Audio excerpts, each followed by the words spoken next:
Tay, talaga. Tama si nanay. Isa ka talagang mangmang. Iyon ang huling mga salitang narinig ko mula sa aking anak na babae bago ko ibinaba ang telepono. Sa mga sumunod na araw, nagpadala siya ng mga text at nag-iwan ng mga voice message, ngunit binura ko ang lahat pagkatapos marinig ang unang ilang salita.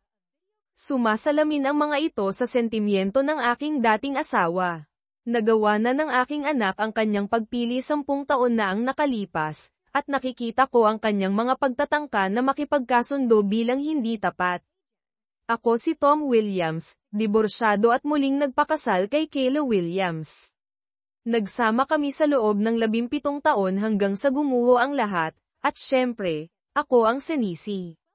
Ang ating mga korte sa diborsyo ay may kinikilingan laban sa mga lalaki, palaging kumakampi sa dating asawa at ibinibigay sa kanya ang buong kustodiya. Hinahayaan siyang ipinta ako bilang kontrabida. Ang mga batas sa diborsyo sa bansang ito ay tila isinulat ng mga taong napupuot sa mga lalaki. Mayroon kaming 2 anak, isang 14 na taong gulang na lalaki at isang 16 na taong gulang na babae. Akala ko ay maayos ang lahat. Mahal ko ang aking asawa, at naniniwala akong mahal niya ako. Ang aming mga anak ay matatalino, malakas sa palakasan, at mahusay na nakikitungo. Si Carly, ang aming anak na babae, ay daddy's girl, at si Josh, ang aming anak na lalaki, ay isang palakaibigan at malakas sa palakasan na bata. Nagtatrabaho ako bilang isang mechanical engineer, at si Kayla ay isang accountant. Pareho kaming nagpapanatili ng magandang pangangatawan at mukha. Idinolo ni Carly ako at gustong maging isang engineer tulad ko. Nakuha niya ang kanyang driver's license sa kanyang 16 na kaarawan at gustong magmaneho. Tinutulungan niya ako sa garahe mula sa murang edad, inaabutan ako ng mga gamit habang inaayos ko ang aking koleksyon ng mga kotse. Madalas kaming pumupunta sa mga car show, ginugugol ang mga weekend na nakatuon sa aming pinagsasaluhang libangan. Magaling ako sa mga gawaing bahay, at gustong tumulong ni Carly sa akin. Tinuruan ko siya ng pagtutubero, gawaing elektrikal, drywall, at pagpipinta. Tumulong pa siya sa pag-install ng mga bagong appliances at paglalagay ng konkretong sahig. Para sa karamihan ng mga bagay, sa akin siya lumalapit para sa payo at tulong, habang sa kanyang ina siya lumalapit para sa mga isyu ng babae.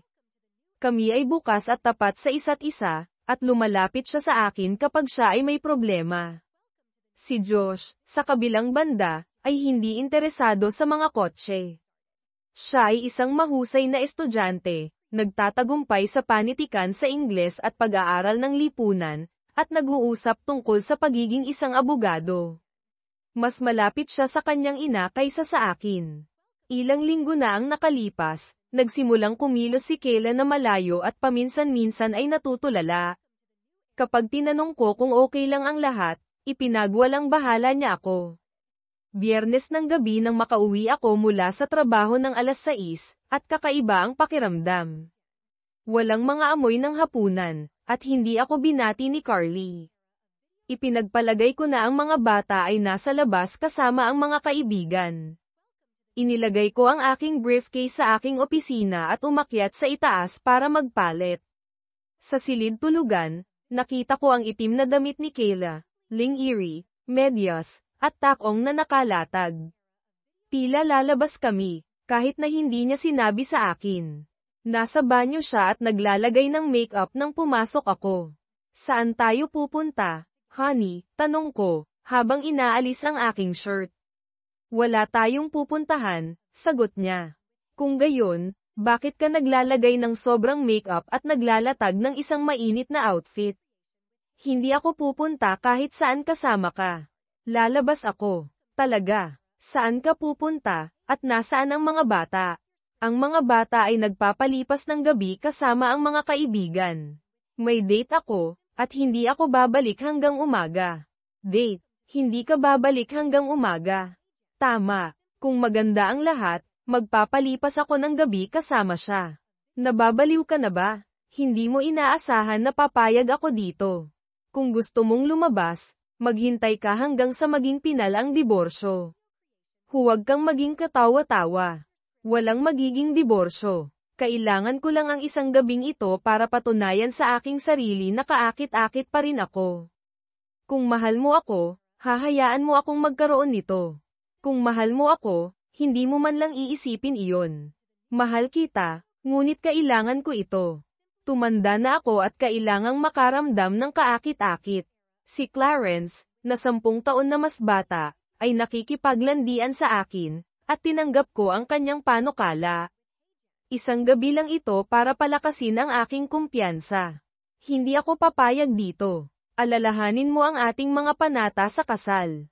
Kung gagawin mo ito, sinisira mo ang mga ito. Isang gabi lang ito. Pagkatapos, babalik sa normal, pangako ko. Gago ka ba? O sa tingin mo ay gago ako?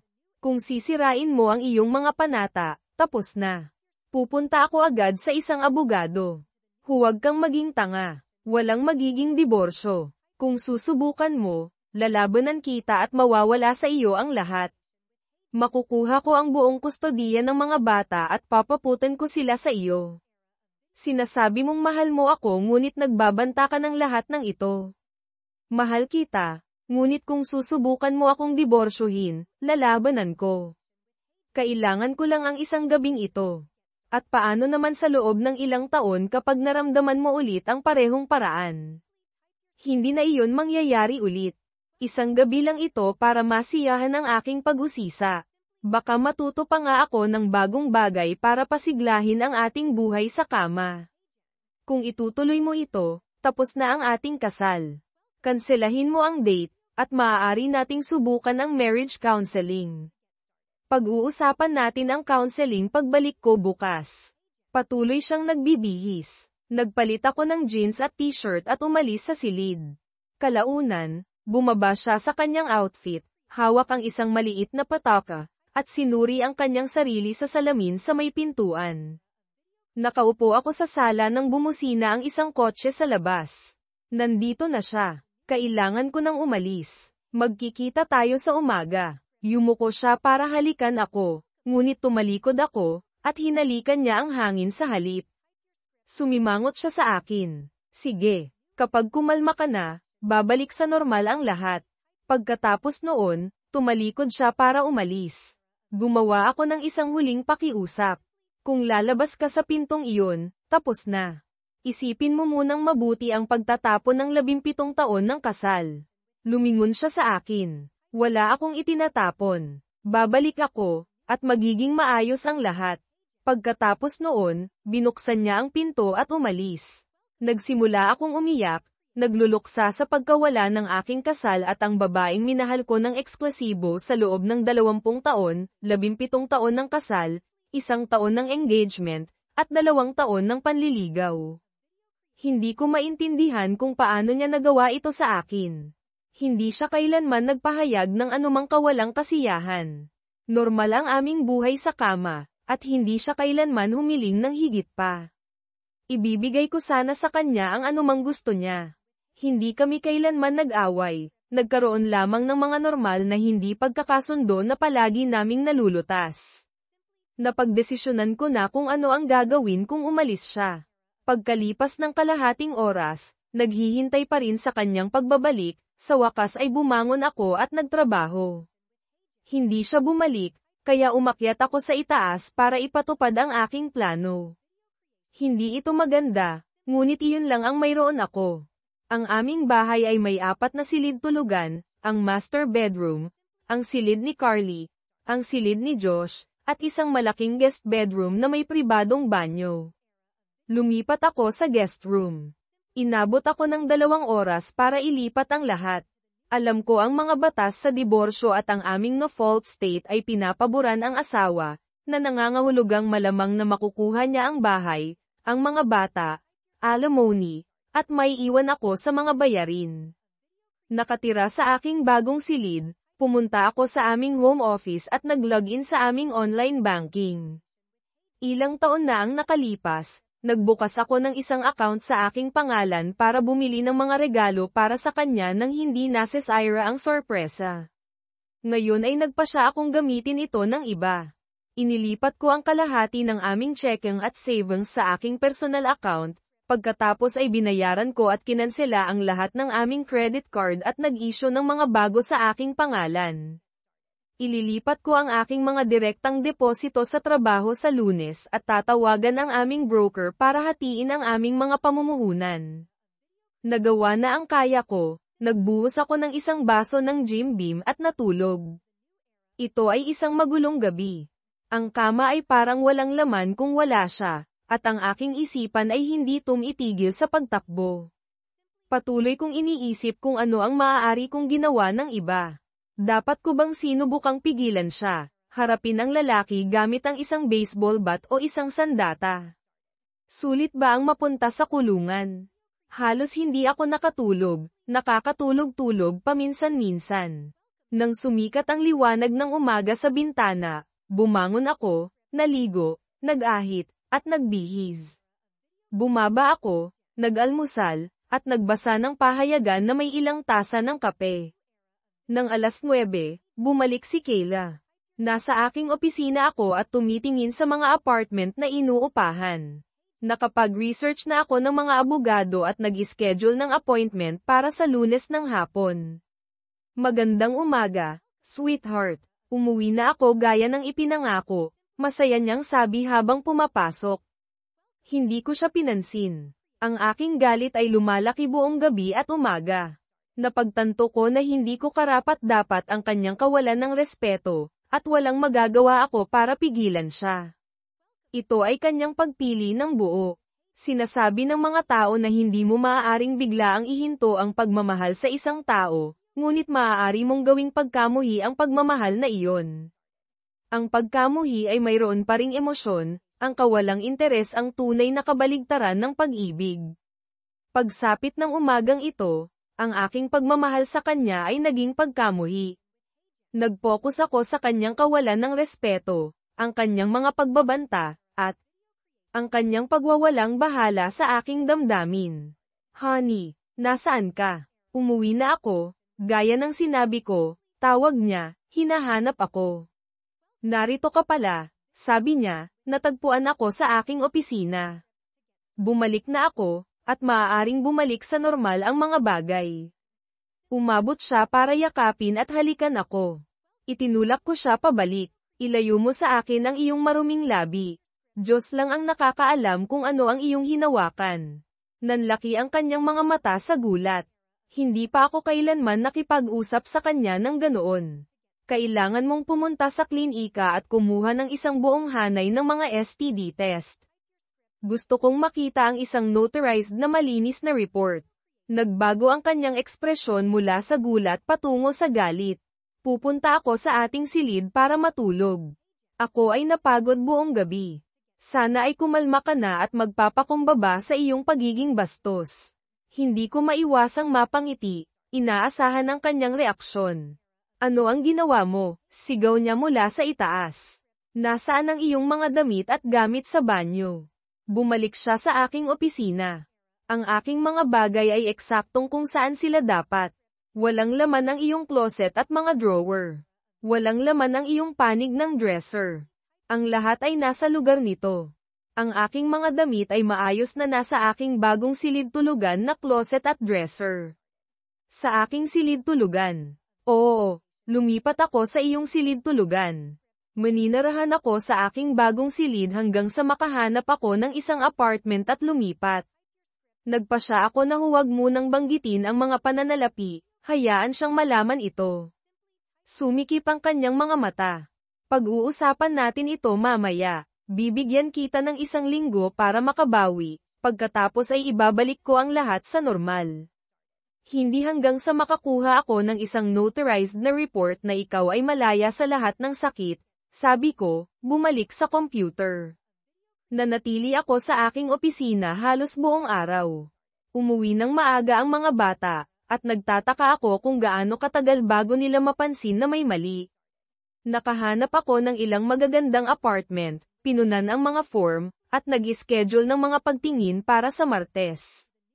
Inilimbag ko ang aming mga financial statement para sa aking abogado sa Lunes.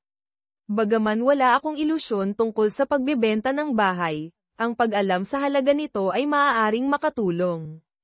Ginugol ko ang natitirang bahagi ng araw sa pagsasaliksik sa mga batas sa diborsyo sa aming estado. Alam kong maloloko ako ngunit kailangang maunawaan kung gaano kalala. Daddy, handa na ang hapunan, sabi ni Carly, sumisilip sa pinto. Okay, sweetie, salamat. Sinalubong ako ni Kayla sa kusina na may isang maningning na ngiti, sinusubukang tunawin ako sa kabaitan at ipakita sa akin kung ano ang mawawala sa akin. Nagbihis siya, nag-ayos ng buhok, at gumugol ng maraming oras sa pagluluto ng aking paboritong pagkain. Inalok niya ako ng isang baso ng alak at yumuko para halikan ako. Tumalikod ako, nakikita ang sakit sa kanyang mga mata. Ibinalik ko ang alak sa lababo, kumuha ng isang tumbler, pinuno ito ng yelo, at nagbuhos ng ilang Jim Beam. Napansin ito ng mga bata habang sumasali ako sa kanila sa mesa, hindi pinapansin si Kayla. Tense ang hapunan. Pinanatili kong nag-uusap ang mga bata, ngunit malinaw na nasa gulo kami. Hindi ako kumain, ipinasa ko lamang ang mga pinggan at humigop ng aking inumin. Tay, hindi ka ba kakain? Tanong ni Josh sa wakas. Hindi ako nagugutom, sagot ko. Pagkatapos ng pinakakahiyang hapunan, pinuno kong muli ang aking baso at bumalik sa aking opisina. Hindi ako tumulong sa pagliligpit ng mesa. Pagkalipas ng kalahating oras, pinatay ko ang aking computer, kinuha ang mga susi ng aking truck, at umalis para sa isang tahimik na hapunan sa restaurant. Pagkatapos, uminom ako ng ilang inumin sa isang bar. Pagdating ko sa bahay ng gabi na, gumawa ako ng sapat na ingay sa pagsasara ng aking pinto ng silid para marinig ni Kayla. Kinandado ko ito at isiniksik ang isang upuan sa ilalim ng hawakan. Sinubukan niyang papagbuksan ako sa loob ng halos 5 minuto bago sumuko. Kinaumagahan, bumangon ako ng maaga, nagpapasyang ito ay isang araw ng soccer. Mayroong 3 laro, at planong kong panoorin ang lahat ng ito.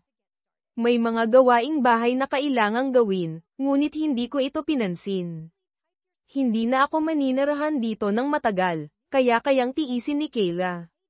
Pagkatapos halos maubos ang aking kape, nagsimula akong gumawa ng isang omelette. Natatapos ko na nang pumasok si Carly sa kusina. Hi, sweetie, gusto mo ng omelette? Tanong ko. Sigurado, tay, salamat. Kinuha niya ang kanyang juice at umupo sa mesa. Pumasok si Josh ilang minuto mamaya, at sinabi ko sa kanya na gagawin ko ang kanyang omelette sa susunod. Kumain si Carly habang niluluto ko ang kay Josh nang marinig ko si Kayla sa hallway. Ibinuhos ko ang huling tasa ng kape at pinatay ang kettle. Pumasok siya, kumuha ng isang tasa mula sa cupboard, at nakita ang walang laman na pot. Hindi mo ba ako pwedeng iwanan ng isang tasa? Tanong niya. Nariyan ang pot. Alam mo kung paano gumawa nito. Huwag na. Kaya gumagawa ka ng scrambled eggs. Ginawa ko na. Huwag mag-atubiling gumawa ng sa iyo. Sagot ko, inaabutan ang plato ni Josh, pagkatapos ay lumabas ako ng kusina. Malapit sa tanghali, nasa sala ako at nanunood ng laro. Nagdala si Kayla ng isang plato ng pagkain at isang beer, inilalagay ang mga ito sa coffee table. Dinala ko sa iyo ang tanghalian at isang beer para hindi mo makaligtaan ang anuman sa laro, masaya niyang sabi. Nang hindi tinitingnan siya, sinipa ko ang plato at bote sa sahig. Nakatayo siya sa gulat. Sa isang commercial, pumunta ako sa kusina para kumuha ng isang beer. Oo, ito ay isang pag-aaksaya, ngunit wala akong iniinom na kahit ano na dinala niya sa akin. Hindi ako naglinis. Siya ang nagdala nito, siya ang maaaring maglinis nito. Kailangan nating pag-usapan ito, simula ni Kayla. Tumahimik ka, nakaon ang laro, sagot ko. Kailangan mong ayusin ang iyong pag-uugali. Napansin na ito ng mga bata. Mapapansin nila kapag lumipat na ako. Hindi ka lilipat, at walang magiging diborsyo, giit niya, lumalakad palayo. Bandang tanghali, Pumasok ng sabay sina Carly at Josh at umupo na nakaharap sa akin. Tay, ano ang nangyayari sa inyo ni nanay? Tanong ni Carly. Magdidiborsyo ang iyong ina at ako. Wala itong kinalaman sa inyo. Mahal namin kayong pareho. Sa amin lang ito. Pero bakit? Tanong ni Josh. Dahil may ginawa siyang hindi ko matanggap, kahit na sinabi ko sa kanya kung ano ang nararamdaman ko, ginawa pa rin niya ito. Hindi siya nagsisisi. Ibig mo bang sabihin ay ang kanyang date noong Biyernes ng gabi? Tanong ni Carly. Alam mo iyan. Nagulat ako. Oo, sinabi sa amin ni nanay. Hindi ka natuwa tungkol dito. Kaya alam mong niloko niya ako. Hindi niya ginawa iyon, sabi ni Josh. Sinabi niya sa iyo ang tungkol dito, kaya hindi ito panloloko. Hindi siya nanlinlang, at minsan lang ito. Oo, tay, dagdag ni Carly. Sabi niya kung talagang mahal mo siya, hahayaan mo siyang magkaroon ng gabing iyon at magpatuloy. Talaga, kung mahal niya ako, hindi niya iisiping makipagtalik sa iba. Halika, tay, minsan lang iyon, at nangako siyang hindi na niya uulitin. Gumawa siya ng isang panata sa akin 17 taon na ang nakalipas sa harap ng Diyos at aming mga pamilya na talikuran ang lahat ng iba pa hanggang sa kamatayan na maghihiwalay sa atin. Kung maaari niyang sirain ang panata na iyon, paano ko siya mapagkakatiwalaan sa kanyang mga pribadong pangako? Ngunit nangako kang naroon para sa kanya sa magagandang panahon at masasamang panahon, sabi ni Josh. Tama iyan. Ngunit sinira niya ang kanyang panata, pinalaya ako sa akin. Hindi namin maintindihan kung bakit mo sisirain ang pamilya sa isang gabi lang, sabi ni Carly. Bakit ako sinisisi para sa ginawa niya? Hindi siya aalis, gusto niyang magpatuloy. Ikaw ang umaalis at ginagawang malaki ang usapan, giit ni Carly. Pagkatapos niyon, hindi bumuti ang mga bagay. Sinubukan kong ipaliwanag ang aking posisyon, ngunit hindi sila nakinig. Kinumbinsi ni Kayla ang mga bata na ginawa ni nanay ang kailangan niyang gawin upang maging masaya, at hindi sila sapat na mahal ni tatay upang magbigay ng pagkakataon sa kanya. Naniniwala silang ang aking ego ay sumisira sa pamilya. Nakita nila ito bilang isang gabi sa loob ng 20 taon, hindi gaanong mahalaga kumpara sa 7,305 na gabi na magkasama. Nang matanto nilang hindi ko tatanggapin ang kanilang paninindigan, umalis sila, at pinanood ko ang natitirang bahagi ng laro ng mapayapa. Habang inihahanda ang hapunan, isa pang paboritong pagkain ko, hindi ko ito pinansin at pinanood ang post-game show. Pumasok si Josh at sinabing handa na ang hapunan. Kinuha ko ang aking mga susi at tumungo palabas. Saan ka pupunta? Handa na ang hapunan, tanong ni Josh. Pupunta ako sa sports bar para panoorin ang laro. Kumain ka doon, sagot ko. Ngunit inaayos ni nanay. Babalik ako pagkatapos ng laro. Ang sports bar ay mayroong isang magandang burger at seasoned fries. Nagkaroon ako ng isang beer bawat quarter, sapat na para magmaneho ng 5 minuto pa uwi. Pagbalik ko, tulog na ang lahat. Nawala na ang plato at bote sa coffee table, na nagpangiti sa akin.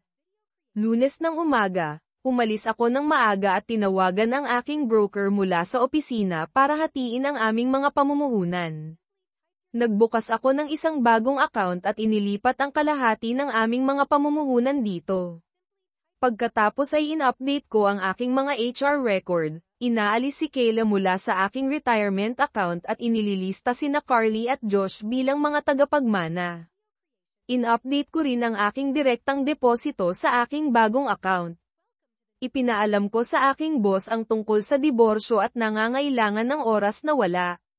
Siya ay sumusuporta. Kinumpirma ng aking abogado na ang kustodiya ay nakasalalay sa kagustuhan ng mga bata, na hindi mukhang promising batay sa aming pag-uusap. Ginugol ko ang Lunes ng gabi sa sports bar na nanunood ng football, kumakain ng tacos. Hindi ko pinansin ang mga text at tawag mula kay Kayla. Ngunit sinabi kay Carly kung nasaan ako. Hindi siya masaya. Pagka-uwi ko, binigyan nila akong lahat ng maruruming tingin. Pumunta ako sa aking opisina, at pagsapit ng oras na matulog ako, tulog na ang lahat. Martes ng umaga, umalis ako ng maaga bago pa man magising ang kahit sino. Ayos naman ang trabaho, at nag-day off ako para tumingin ng mga apartment. Nakakita ako ng magandang lugar na may 2 silid tulugan, nagdeposito ako, at nagplanong lumipat sa Sabado. Bumili ako ng sopa, mesa, at mga silya sa isang thrift store para ihatid sa Sabado ng hapon. Nagpasya akong isama ang kasalukuyan kong kama at mga gamit sa home office. Pag-uwi ko, kumakain na sila ng hapunan. Hindi nila ako inihandaan ng plato, naayos lang dahil hindi ko naman planong sumabay sa kanila kumain. Gumawa ako ng malaking sandwich, kumuha ng chips at beer, at nagtungo sa aking opisina. Dad, bakit ka nagiging ganoong ka-idiot? Bulalas ni Carly, pagpasok sa aking opisina. Nag-cheat sa akin ang nanay mo, walang ipinakitang respeto, at ipinamukha pa sa akin. Nilinaw ko kung ano ang mangyayari kung gagawin niya iyon, at ginawa pa rin niya. Hindi mo pwedeng sirain ang pamilya natin dahil dito. Paglalambingan lang iyon, Carly. Isipin mo na sasabihan ka ng magiging asawa mo na makikipag-date siya sa mas batang babae at makikipagpalipas ng gabi doon. Okay lang ba sa iyo iyon? Hindi ko magugustuhan iyon, pero kung isang beses lang iyon at nangako siyang babalik, sana mahal ko siya ng sapat para malagpasan iyon. Kung sinabi niya muna sa akin, hindi iyon magmumukhang cheating. Kapag binibigkas mo ang iyong mga panata, isipin mo na nakatingin ka sa mga mata ng iyong fiancé at sinasabihan mo siya na aalis ka para magsaya kasama ang ibang lalaki. Bumalik ako sa aking trabaho. Ang Miyerkules ng gabi ay isang ambush. Pag-uwi ko, naroon ang parehong hanay ng mga magulang. Naiintindihan ko kung bakit papanagan siya ng mga magulang niya, pero nagtaka ako kung bakit naroon din ang mga magulang ko. Tom, panimula ni Charles, nadismaya kami ng nanay ni Kayla sa ginawa niya, pero nag-overreact ka. Isang pagkakamali lang iyon sa loob ng 20 taon. Mayroon kang 2 kahanga-hangang anak. Huwag mong sirain ang pamilya mo dahil lang sa isang insidente. Hindi iyon maliit na pagkakamali. Isa iyong planadong kaganapan. Sinabi niya sa akin 1 oras bago, hindi ako binigyan ng pagkakataong tumutol. Anak, sabat ni Mom, hindi siya nag-cheat. Sinabi niya muna sa iyo. Hindi siya nagtanong, sinabi lang niya sa akin. Kahit tumutol ako, wala siyang pakialam.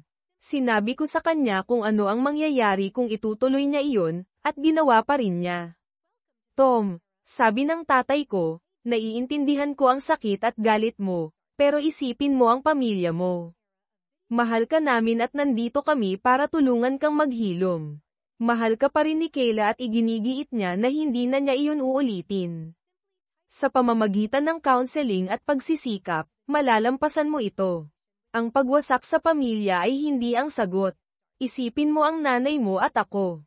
Ito ang aming mga apo, at gagawin namin ang lahat para mapanatili ang relasyon sa kanila. Nagulat ako. Kinakampihan ng mga magulang ko siya. Sinasabihan akong tanggapin ang kanyang pangangaliwa. Hindi ko na kinaya. Tumalikod ako at nagtungo sa aking silid, isinara ang pinto sa mukha ni Kayla. Pagkalipas ng 10 minuto, nagpalit ako ng jeans, casual na shirt, at boots.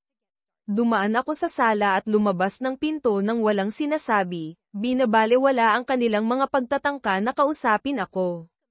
Nagmaneho ako papunta sa sports bar para maghapunan at uminom ng ilang beer. Pagbalik ko pagkalipas ng 4 na oras, tahimik at madilim ang bahay. Ganoon din ang Huwebes at Biyernes. Hindi ko pinansin si Kayla, at galit pa rin sa akin ang mga bata. Hindi pa napapansin ni Kayla na hindi gumagana ang mga credit card, pero mapapansin niya iyon kapag nag-shopping siya sa Sabado. Noong Biyernes ng gabi, nasa opisina ako at inaayos ang aking mga gamit, nagdedesisyon kung ano ang dadalhin kinabukasan. Pumasok si Kayla na nakasuot ng see-through na nightgown, stockings, garter belt, at heels. Kahanga-hanga ang kanyang hitsura. Natutulog sa ibang lugar ang mga bata ngayong gabi. Panahon na para kalimutan ang kalokohang ito at sumama sa akin sa kama. Kailangan kong ibalik mo ako. Hindi. Salamat. Bukod pa roon, hindi ko pa nakikita ang clinic report na nagkukumpirma na malinis ka. Huwag kang maging katawa-tawa. Kailangan kong bumalik ka sa kama ko. Hindi nakakatulong ang mga tantrums mo. Halika na, passionate ako at kailangan ko ng paglalambingan. Hindi ako interesado. Kung hindi mo gagawin, tatawagan ko ulit si Clarence. So what? Kung one-time thing lang iyon. Isang beses lang iyon, pero kung patuloy mo akong tatanggihan, itinutulak mo ako sa ibang tao. Magsaya ka. Ipaalam mo sa akin kung dadalhin mo siya rito para makaalis ako. Nagdabog siyang lumabas, isinara ang pinto ng malakas. Narinig ko ang pagsara ng pintuan sa harap at ang pag-iingay ng kanyang mga gulong habang umaalis siya. Sinamantala ko ang walang taong bahay para tipunin ang aking mga gamit. Kinalas ko ang kama at isinakay sa truck, kasama ang karamihan sa aking mga damit. Natulog ako sa sopa sa aking opisina noong gabing iyon. Maaga kinabukasan, nagtungo ako sa leasing office para kunin ang susi ng aking apartment. Tumagal iyon, pero nailipat ko ang lahat mula sa truck papunta sa apartment sa tulong ng mababait na kapitbahay. Pagbalik ko, wala pa ring tao sa bahay. Tinulungan ako ng teenager na anak ng isang kapitbahay na isakay ang aking desk at mga kasangkapan sa opisina sa truck. Inilipat ko ang computer, printer, at mga accessories at nagpa siya ring isama ang upuan. Tila walang umuwi, o hindi nila napansin na walang laman ang aking opisina at ekstrang silid. Kinagabihan, tumunog ang telepono ko. Ang anak ko iyon. Daddy, nasaan ka? Umuwi na ako, honey. Hindi, wala ka roon. Walang laman ang opisina mo. Wala na ang kama at dresser sa ekstrang silid, at wala ang upuan mo sa sala. At saka, wala na ang truck mo. Tama ka, wala ako roon. Lumipat ako sa isang apartment. Siguro pagkatapos ng diborsyo, bibili ako ng bahay, pero ayos na muna ito. Jeez, Dad, hindi ako makapaniwala na nagiging ganyan ka ka-stupid. Akala ko mahal mo kami. Mahal ko kayo, sweetheart, noon pa man at hanggang ngayon, pero hindi sapat para manatili sa inyo. Hindi ko kayo iniiwan, makikita mo pa rin ako hanggat gusto mo. Aasikasuhin ko pa rin kayo ng kapatid mo. Iniwan mo kami at sinisira mo ang pamilya. Ang nanay mo ang sumire sa pamilya. Sinabi ko sa kanya kung ano ang mangyayari kung pupunta siya sa date na iyon, pero ginawa pa rin niya. Pero akala niya mahal mo siya ng sapat para malagpasan iyon, at akala ko mahal niya ako ng sapat para hindi gawin iyon. Okay, whatever. Ibinaba niya ang telepono. Ang diborsyo ay isang bangungot. Nilabanan niya iyon hanggang sa huli. Counseling na gusto niyang ako ang magbayad. Tumanggi ako. Ikinatwiran ko na siya ang dapat magbayad kung kailangan niya iyon. Iyon ang isa sa mga iilang argumento na napanalunan ko. Hindi ako gusto ng counselor dahil sinabi ko sa kanya na inutusan akong dumalo pero hindi kailangang lumahok. Tiniis ko ang lahat ng 12 sesyon bago siya sumuko. Ipinaglaban niya ang lahat, kahit ang mga bagay na kinasusuklaman niya, para lang pahirapan ang diborsyo. Nilimitahan niya ang aking oras kasama ang mga bata hanggat maaari. Sa kalaunan, ipinagkaloob ng hukom ang diborsyo. Kailangan kong bayaran ang kalahati ng mortgage, child support na $2,000 kada buwan, at $1,000 kada buwan na spousal maintenance sa loob ng 5 taon maliban kung mag-asawa siyang muli. Pinatira niya si Clarence bago pa man tuluyang maisapinal ang diborsyo. Kalahati ng aking paycheck ay napupunta sa kanya. Nailabas ko ang mga investment para makabili ng maliit na bahay na kailangan ng renovation. Nakuha ko iyon ng mura at lumipat kasama ang aking mga gamit. Mayroon ng mga pangunahing kagamitan sa bahay, at pinagtrabahuan ko iyon sa gabi at tuwing weekend. Ang pagdalaw ay isang sakuna. Ginawa ni Kayla ang lahat para pigilan iyon. Palaging abala o wala ang mga bata tuwing weekend ko. Mayroon silang mga aktibidad o pagsusulit tuwing Miyerkules. Kapag nakikita ko sila, tinatrato nila ako ng may pagkapuot at sinisisi ako sa lahat. Binaliktad ako ni Kayla sa kanila. Nagpadala ako ng mga regalo, card, at liham para sa mga kaarawan at Pasko, pero ibinalik ang mga iyon na hindi binubuksan. Patuloy akong nagpapadala ng buwanang tseke, na ini-encash, pero wala akong naririnig. Hula ko ay nakapagtapos na sila, pero wala akong narinig. Ipinagbigay alam ko sa kanila ang tungkol sa mga college fund pero walang tugon. Binaliktad ni Kayla ang mga anak ko laban sa akin, gaya ng ipinangako niya. Nag-focus ako sa trabaho at sa bahay, umiiwas sa ibang aktibidad. Nakapag-ipon ako ng maraming pera sa ganitong paraan, pero iyon ay isang mahirap at malungkot na panahon. Hi, Mom, sabi ko nang sagutin niya.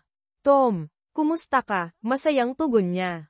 Okay lang ako. Wala pa akong naririnig tungkol sa Thanksgiving. Kayo ba ulit ang mag-host ngayong taon? Nagkaroon ng katahimikan. Mom, nandyan ka pa ba? Tanong ko. Well, awkward ito. Oo, kami ang mag-host, pero darating si Kayla, ang mga magulang niya, at ang mga bata. Dadalhin niya ang bagong boyfriend niya. Akala namin ay masyadong awkward kung nandito ka rin. Galit pa rin sa iyo ang mga bata, at ang magkasama kayo ng bagong lalaki ni Kayla ay magdudulot ng stress sa lahat. Kaya itinatapon ninyo ang sarili ninyong anak para sa Thanksgiving at iniimbitahan ang aking ex-wife at ang kanyang boyfriend sa halip. Gusto naming manatiling malapit sa aming mga apo. Bukod pa roon, kasalanan mo ito dahil hindi mo pinanatiling buo ang pamilya. Paano kung bisitahin mo kami sa bisperas ng Pasko? Ang tatay mo at ako ay magpapasko sa bahay ni Kayla. Whatever, bulong ko, at tinapos ang tawag. Nagpalipas ako ng bisperas ng Pasko sa bahay na nanonood ng Die Hard at binaliwala ang mga tawag at text ng nanay ko. Wala ako sa mood para sa holiday, lalo na pagkatapos ibalik ang mga package na ipinadala ko sa aking mga anak nang hindi binubuksan. Pagkalipas ng 5 taon, nakatanggap ako ng announcement ng kasal. Pinakasalan ni Kayla si Clarence noong weekend pagkatapos kong gawin ang huling pagbabayad ng maintenance. Naging 18 si Josh 1 taon ng maaga, kaya tapos na ako sa child support. Sa wakas ay malaya na ako sa mga obligasyon sa aking ex-family at ipinagdiwang iyon sa pamamagitan ng paglalasing. Hindi ako ipinagmamalaki iyon, pero ibinigay ko sa kanila ang lahat ng aking pagmamahal, at tinanggihan nila ako. Ngayon, nakatutok ako sa pagpapatuloy ng aking buhay. Kailangan ko pa ring bayaran ang kalahati ng mortgage, pero nakapangalan ako sa deed. Pinahintulutan ng diborsyo si Kayla na tumira roon hanggang sa makapagtapos ng high school ang mga bata.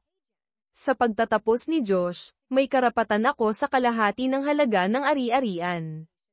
Kinontak ko ang aking abogado. Ang bahay na sa simula ay na-appraise sa $300,000, na may $200,000 na equity, ay nagkakahalaga na ngayon ng $500,000, na may $450,000 na equity. Karapat-dapat ako sa aking kalahati, na nasa $225,000, gusto ko ang pera at gusto ko ring inisin si Kayla. Pagkalipas ng 1 linggo, tumawag si Kayla. Tom, anong nangyayari? Wala naman, nagtatrabaho lang at inaayos ang bahay ko. Bakit ka tumatawag? Idiot ka. Bakit pumunta ang isang realtor sa bahay ko para kunin ang pirma ko para sa isang sale? Dahil nakapangalan ang pareho nating pangalan sa titulo, kailangan ng pirma mo para sa sale. Anong sale? Hindi ko ibinebenta ang bahay na ito. Kung gayon ay sumulat ka ng tseke sa akin para sa kalahati ng equity. Nakuha ko ang bahay sa diborsyo. Hindi. Nakatira ka roon hanggang sa makapagtapos si Josh. Ngayon, maaari nating ibenta iyon at hatiin ang kita, o maaari mong bilhin ang kalahati ko. Hindi ako magbibigay sa iyo ng $100,000 para sa isang bahay na pagmamay-ari ko. Buti na lang at hindi ako humihingi ng $100,000, ang equity ay nasa $450,000 na ngayon, kaya ang kalahati ko ay $225,000, kasama ang lahat ng kasangkapan, bilugin na natin sa $250,000. Baliw ka. Hindi ako magbibigay sa iyo ng kahit isang sentimo, sigaw niya, at ibinaba ang telepono. Yes. Tumawa ako nang ibaba niya ang telepono. Oo. Kinuha ng aking abogado ang kanyang cut, pero sulit iyon na makita ang kanyang mukha nang pumanig sa akin ang hukom pagkalipas ng ilang buwan. Pinabayaan pa nga ng hukom na bayaran niya ang kanyang mga legal fee at ang akin dahil sa pagdadala ng isang kaso na dapat sana ay naayos na sa labas ng korte. Ang bahay ay na-appraise ng mas mataas kaysa sa inaasahan ko, at kasama ang halaga ng mga kasangkapan, nakakuha ako ng $275,000, binili nila ako, karamihan ay gamit ang pera ni Clarence, na kalaunan ay nagpahamak sa kanya. Inayos ko ang aking bahay at nagtayo ng isang disenteng laki ng shop sa likod nito. Bumili ako ng $1,972 Chevy pickup na nasa masamang kondisyon, pangunahin para sa chassis. Sa nakalipas na taon, kinalas ko iyon, nilinis, at pininturahan. Nang matapos ang bodywork, pinagtrabahuan ko ang running gear, muling itinayo ang rear differential at nag-install ng Borg-Warner T10 4-speed manual transmission. Nagsaya ako sa makina, isang 427 big block, na natagpuan ko online at ipinadala. Kinalas ko iyon at ipinadala sa isang machine shop para sa mga pagbabago at nagdagdag ng supercharger. Pinakintab ko ang aluminum at kinromo ang mga valve cover, na ginagawang kumikinang. Noong unang beses ko iyong minaneho, muntik na akong maaksidente. Binomba ko iyon sa highway, pumutok ang mga gulong sa likod. Natuto akong dahan-dahan sa gas pedal pagkatapos nyon. Pagkalipas ng ilang linggo, nakakita ako ng advertisement para sa isang car show at nagpa siya akong sumali. Ikinarga ko ang 2072 Chevy at nagmaneho papunta sa parke, nagparehistro, at nakuha ang aking pwesto. Napansin ko ang isang magandang 1,968 GTO na nakaparada sa tabi ko. Habang itinatayo ko ang aking shade structure, mga silya, at refrigerator, nakita ko ang dalawang kaakit-akit na red-headed na babae na naglalagay ng mga silya sa likod ng GTO. Ang isa ay mukhang kaedad ko, at ang isa pa ay nasa 10 taong gulang. Mahalaga, napansin ko na walang lalaki na kasama nila at walang singsing sa daliri ng mas matandang babae. Magandang umaga. Gusto ko ang kotse mo, masayang sabi ko. Hi, salamat. Gusto ko rin ang truck mo, sabi ng mas matanda. Nakapunta ka na ba sa maraming ganitong event? Ito ang unang beses kong sumali. Ako nga pala si Tom. Ito ang pangatlong beses namin. Nag-host na ng ganito ang ex ko dati. Ako si Marie, at ito ang anak ko, si Jenny. Bakit hindi kayong dalawa sumama sa akin sa Lilim kapag tapos na kayo? Mayroon akong mga inumin at kailangan ko ng ilang tips tungkol sa mga show na ito. Nagpalipas kami ng halos buong araw na magkasama, paminsan-minsan ay nakikipag-usap sa mga tao tungkol sa aming mga kotse. Napakasarap noon. Hindi ako nanalo ng anumang parangal, pero nag-enjoy ako. Binanggit ni Marie na diniborsyo ko ang asawa ko 3 taon na ang nakalipas dahil nahuli ko siyang nag-cheat. Sino ang pinag-cheat niya? Tanong ko. Ang asawa ng boss niya, tugon niya. Gumawa siya ng deal, ibibigay niya sa kanya ang lahat ng video kung pipirmahan niya ang GTO para sa kanya. Gusto niyang panatilihin niya ang kanyang trabaho para makapagbayad ng alimony. Isang double win iyon para sa kanya, sabi niya. Sumali si Jenny, na sinasabing galit siya sa kanyang ama at wala na siyang kinalaman sa kanya.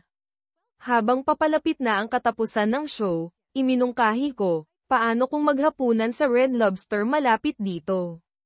Sumang-ayon sila. Sa hapunan, ibinahagi ko ang aking kwento, pumanig ang mga anak ko sa aking asawa at ayaw nang makipag-ugnayan sa akin.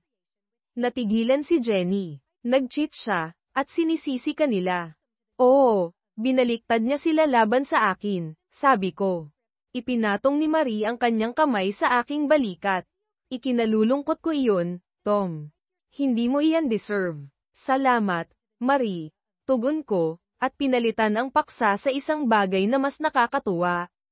Nag-usap at nagtawanan kami ng isa pang oras, nagpalitan ng numero, at sumang-ayon na magkita ulit. Habang umaalis sila, ngumiti si Jenny at nagbigay sa akin ng 2 thumbs up.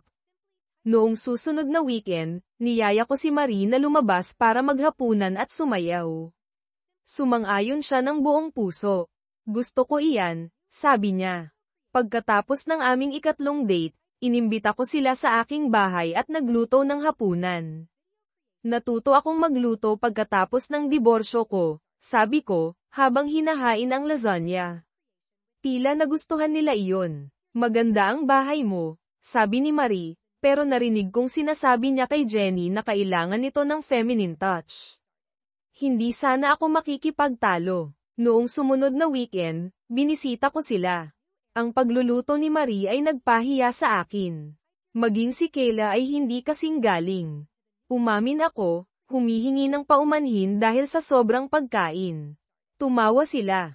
Iyan ang pinakamagandang papuri na maibibigay mo sa isang cook, sabi ni Marie.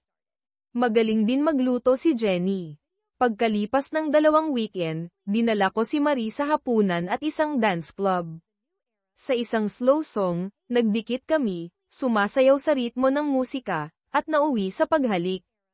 Medyo mainit iyon. Ilang linggo na ang nakalipas, sumandal siya at bumulong, ihatid mo ako sa bahay. Nagulat, sinabi ko, akala ko nag-e-enjoy tayo. Ngayon gusto mo nang umuwi. Humadyak-jak siya.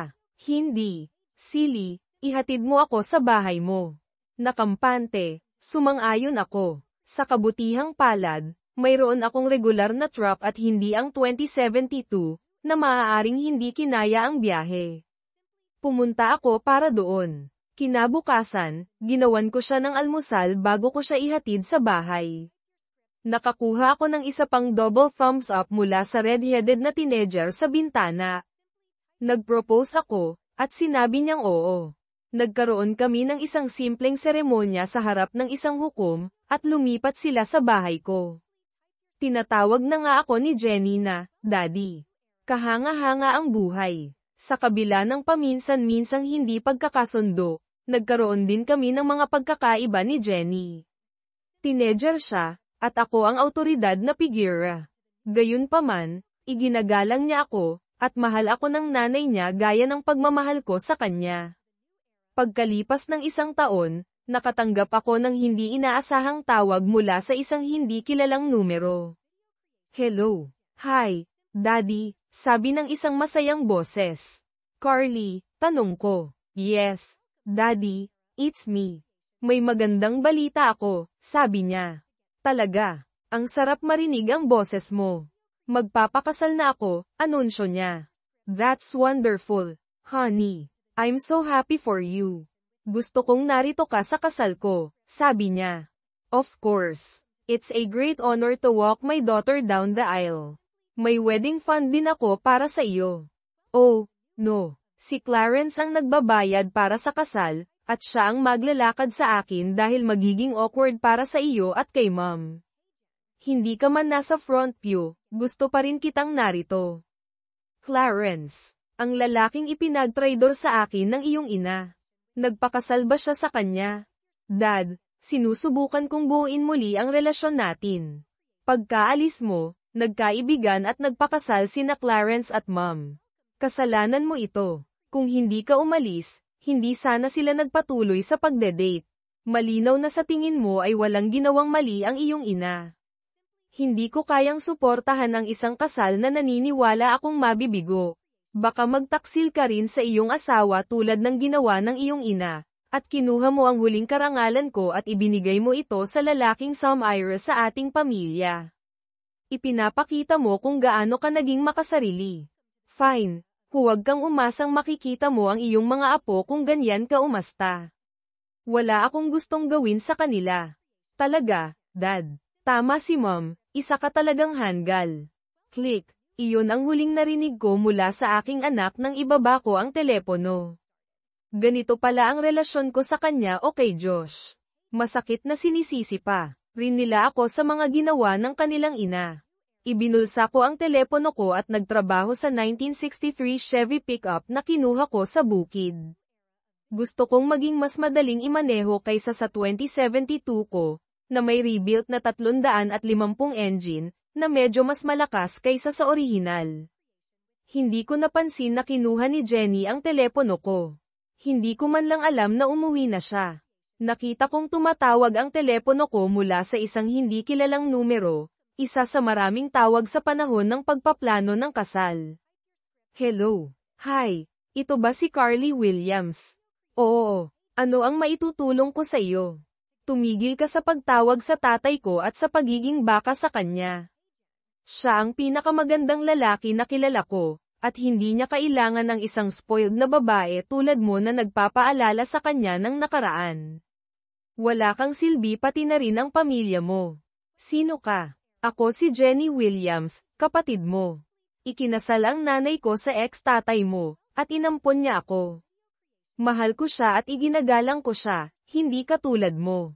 Hindi iginalang ng nanay mo ang asawa niya at nakipagtalik sa ibang lalaki, at parang wala kang pakialam. Nagtaksil ang biological father ko sa nanay ko, at pinalayas niya ito. Kung nagtaksil ang nanay ko sa tatay ko, tutulungan ko siyang palayasin siya. Disente at maaway ng tatay mo. Naiisip kong padalhan ng thank you card ang nanay mo dahil pinakawalan niya ito. Ay, at sabihin mo sa mga lolo't lola mo na may isa pa silang apo, pero wala akong gustong gawin sa mga taong tinanggihan ang sarili nilang anak dahil sa isang nagtataksil na babae at sa kanyang taksil na supling.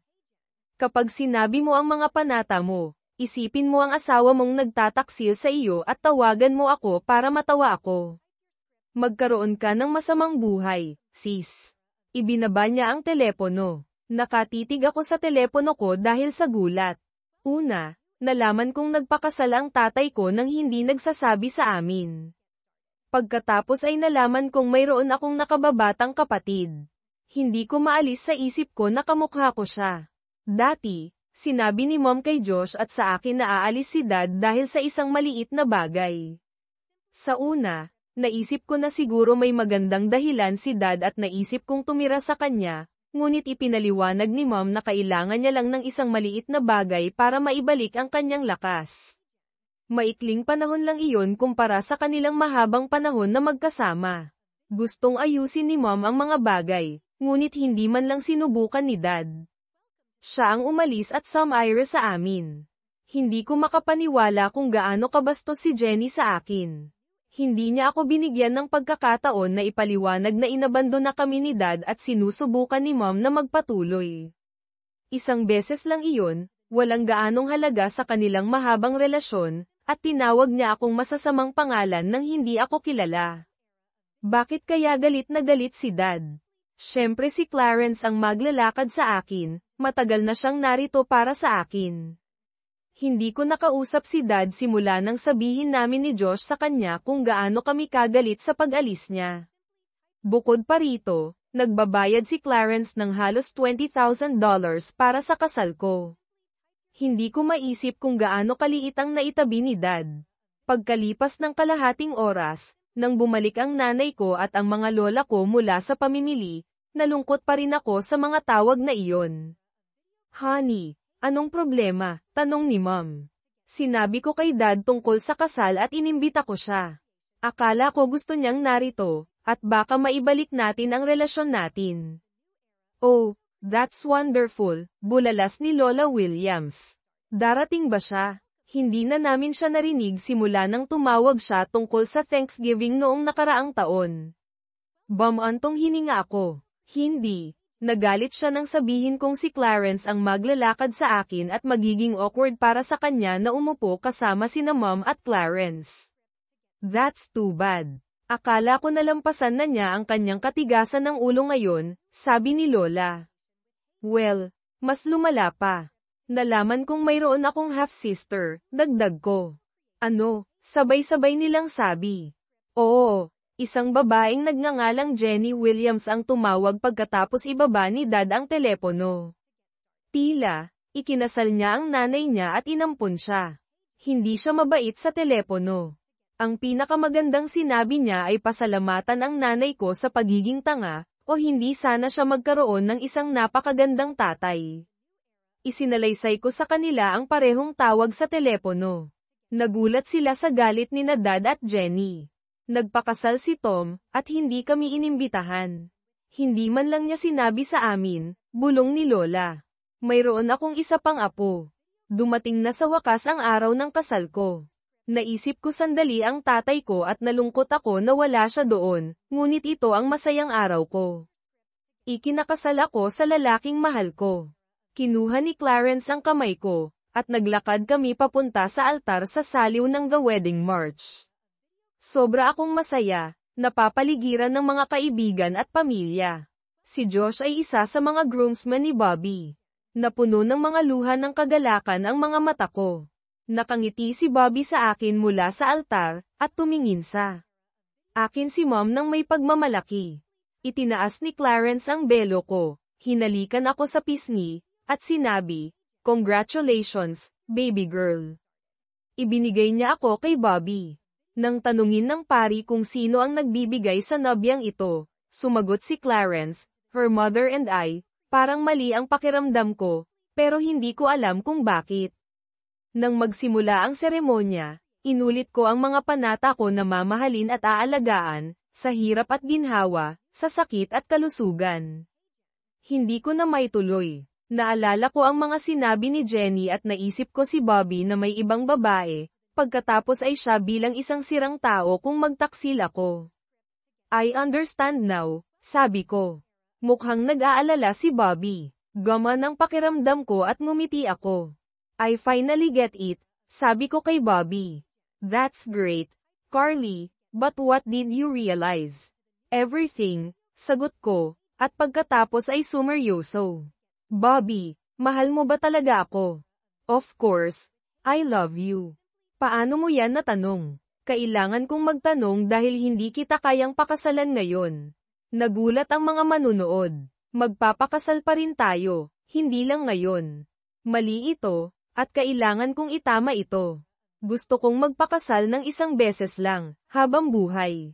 "Baby, what's wrong?" "Bobby, I love you. Magpapakasal ako sa iyo, ngunit kailangan kong magpaliwanag at itama ang mga bagay.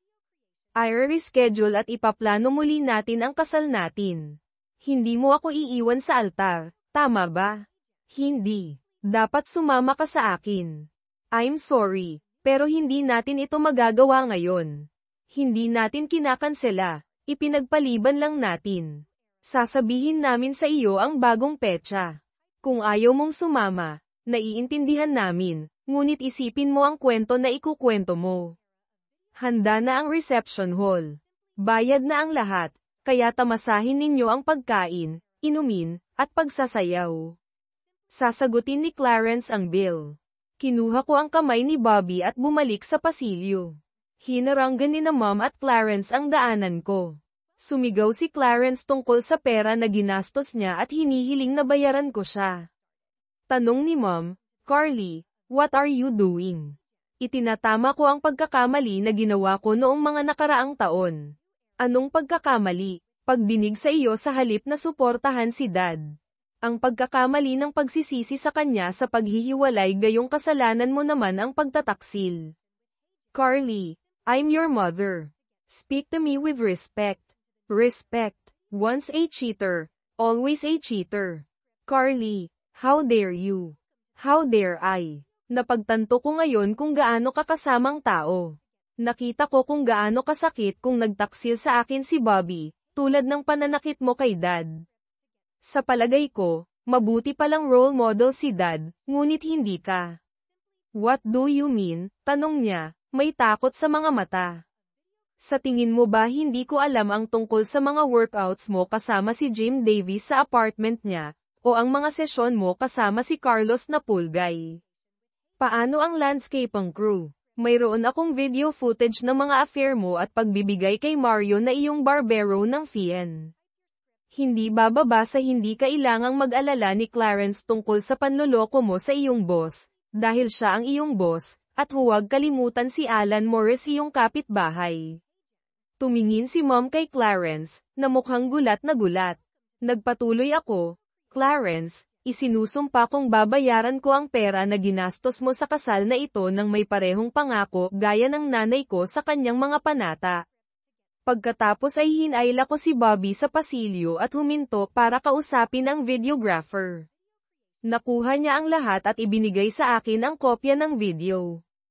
Nilagdaan ko ang isang authorization form upang i-post ito sa YouTube, umaasa na ito ay magiging viral. Tumakbo kami ni Bobby sa parking lot. Dala niya ang kanyang kotse na may mga bagahe namin sa trunk. Plano naming ilipat ang mga ito sa limo, ngunit ngayon ay sumakay na lang kami sa kanyang kotse.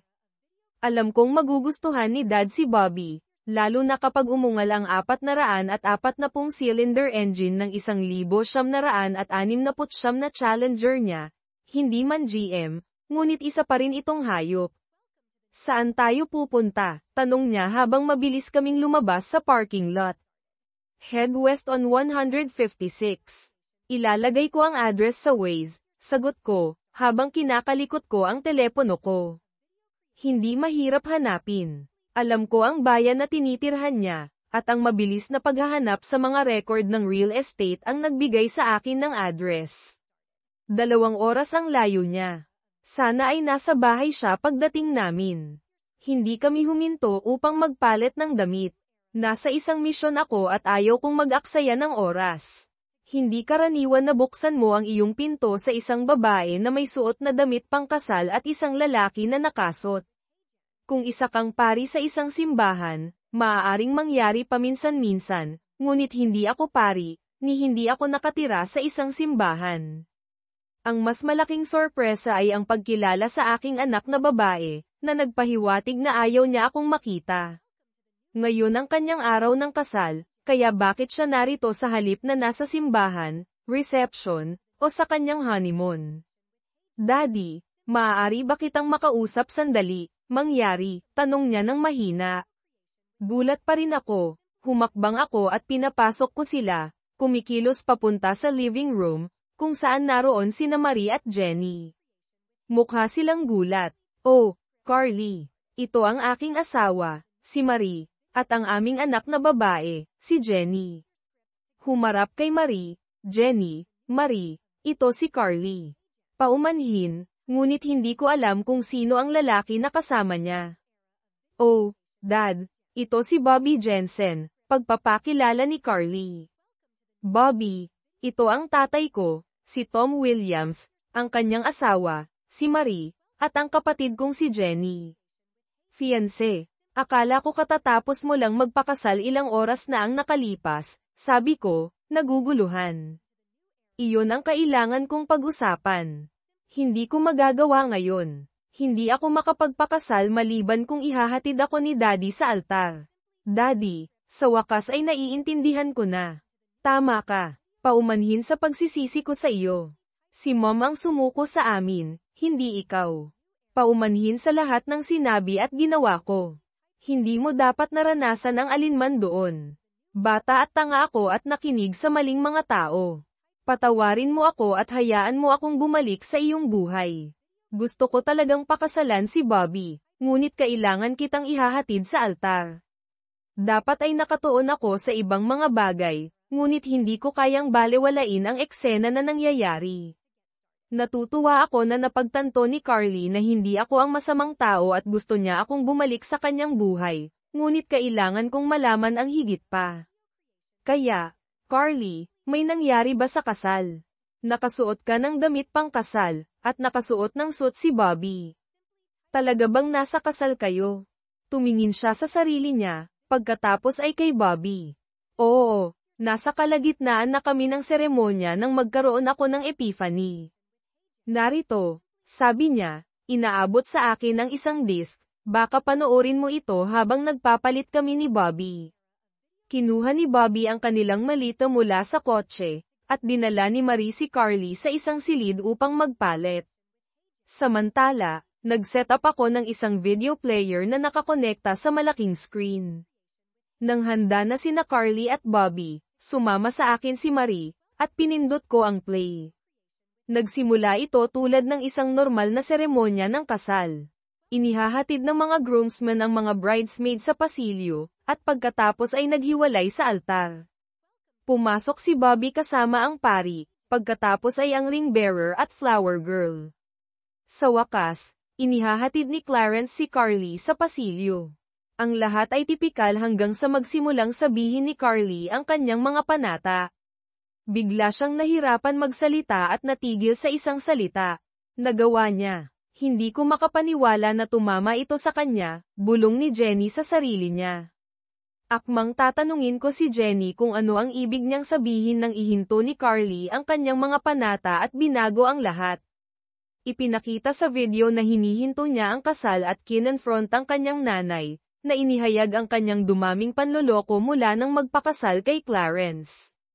Sa oras na matapos ang video, nakapagpalit na ng damit sina Carly at Bobby at bumalik sa living room. Hindi ko kayang ituloy ito.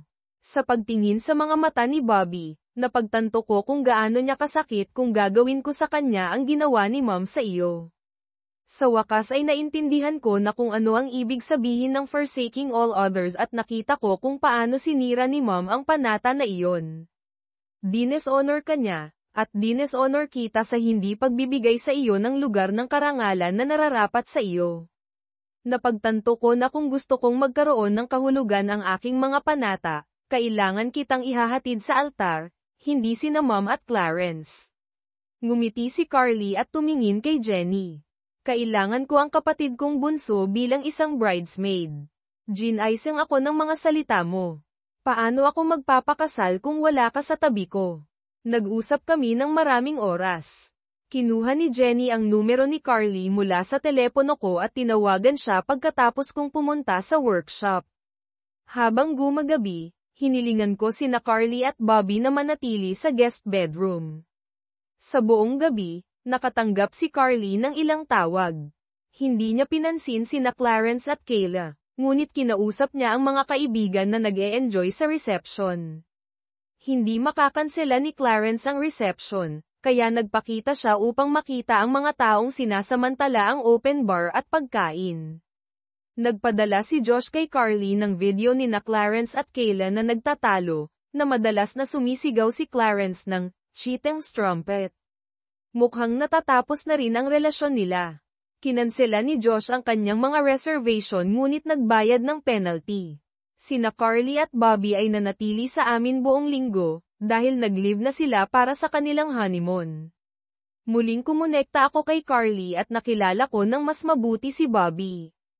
Kahit na sa una ay naniwala siya sa mga kasinungalingan na sinabi ng aking ex-asawa at mga anak, nagustuhan niya ako pagkatapos malaman ang katotohanan. Nakatulong ang pagpapakita sa kanya ng aking tindahan at mga proyekto, dahil pareho naming pinahahalagahan ang mga kotse ng bawat isa. Sa kalagitnaan ng linggo, nakatakda na ang bagong petsa ng kasal para sa parehong venue pagkalipas ng isang taon. Sa pagkakataong ito, ihahatid ko si Carly sa altar at babayaran ko ang kasal, kasama sina Marie at Jenny na tumutulong. In-update ni na Carly at Bobby ang wedding party, hindi kasama sina Kayla at Clarence. Sa loob ng ilang buwan, itinayong muli namin ni Carly ang aming relasyon. Nagka-bonding kami ni Bobby sa mga car show, at sumali si Jenny sa kanyang 2074 Firebird. Regular kaming binibisita ni na Carly at Bobby, at dumadalaw din si Josh paminsan-minsan, kahit na mas mahirap kay Josh dahil sa pagiging malapit niya sa kanyang ina. Muling itinayo namin ang ilan sa aming relasyon, bahagyang para kay Carly. Nagdala rin siya ng balita mula sa bahay. Sa daan, bumagsak ang mga bagay sa pagitan ni Kayla at Clarence. Lumipat si Clarence at nagsampa ng diborsyo dahil sa hindi na magkakasundo, hindi dahil sa pagtataksil, kaya hindi nalapat ang malupit na mga penalty ng kanilang prenup. Nilayon niya ang mabilis at madaling paghihiwalay. Sa kabutihang palad para kay Clarence, sinabi ng prenup na lahat ng kanyang ari-arian bago ang kasal ay hindi kasama sa paghahati.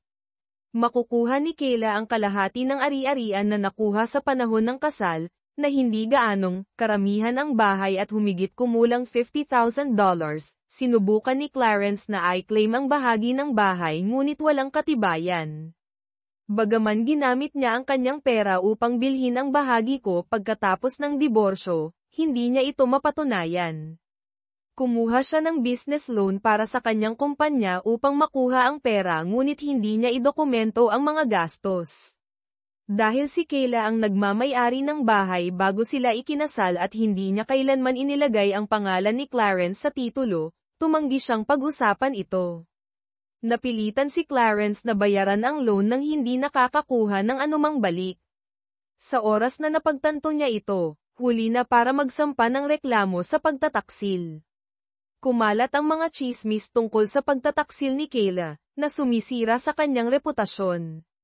Lumayo ang mga kaibigan, at natuyo ang mga imbitasyon. Lumala ang kanyang sitwasyon sa pananalapi ng walang suporta ni Clarence. Natuto si Clarence ng isang mamahaling aral. Nawalan siya ng daan-daang libo sa pagbili ng kalahati ng aking bahay, isa pang $28,000 sa kasal, at kinailangan niyang bayaran si Kayla ng $50,000 sa diborsyo. Hinarap din niya ang kahihiyan. Sinabi ni Kayla sa lahat na mayroon siyang maliit na miyembro at hindi niya alam kung paano ito gamitin. Ipinakalat niya ang tsismis na tumanggi siyang gawin ang oral sex sa kanya. Sinira nito ang kanyang buhay panlipunan, na ginawa siyang isang recluse. Ready, Daddy? Tanong ng aking pinakamatandang anak na babae. Walang tatay ang handang pakawalan ang kanyang mga anak na babae, ngunit karangalan kong gawin ito para sa iyo, sagot ko. Bumukas ang mga pinto, pinuno ng musika ang simbahan, at buong pagmamalaki kong inihahatid ang aking anak na babae sa pasilyo. Sinulyapan ko ang ikaapat na hilera, kung saan nakaupo ang aking ex-asawa, at pagkatapos ay sa front row, kung saan nakaupo ang aking asawa, si Marie. Pagkatapos ibigay ang aking anak na babae, bumulong ako, love you, baby, hinalikan siya sa pisngi, at ibinigay siya kay Bobby. Sumama ako kay Marie sa front row. Malakas na sinabi ni Carly, to have and to hold, in sickness and in health, in good times and bad, na may maliwanag na ngiti. Tinapos niya ang kanyang mga panata. Maganda ang seremonya, at malakas ang palakpakan ng maghalikan sila. Sa reception, napansin ko si Kayla na nakaupo sa gilid, malungkot at umiinom mula sa open bar. Hindi inimbitahan si Clarence. Tapos na ang aking mga tungkulin. Inihahatid ko ang aking anak na babae sa pasilyo, nagbigay ng toast, sumayaw ng sayaw ng tatay-anak na babae, at pagkatapos ay sumayaw kasama ang aking asawa. Umupo ako sa tabi ni Marie at pinanood ang aking bunsong anak na babae na sumasayaw kasama ang isa sa maraming lalaki na nag-aagawan para sa kanyang atensyon. Maaari ko bang hilingin sa iyong asawa para sa sayaw na ito? Narinig kong nagtanong ang isang pamilyar na boses sa aking asawa. Lumingon kami ni Marie upang harapin ang aking ex-asawa. Tinitigan ni Marie sandali bago sumagot, ibalik mo lang siya kung saan mo siya natagpuan. Tumingin siya sa akin.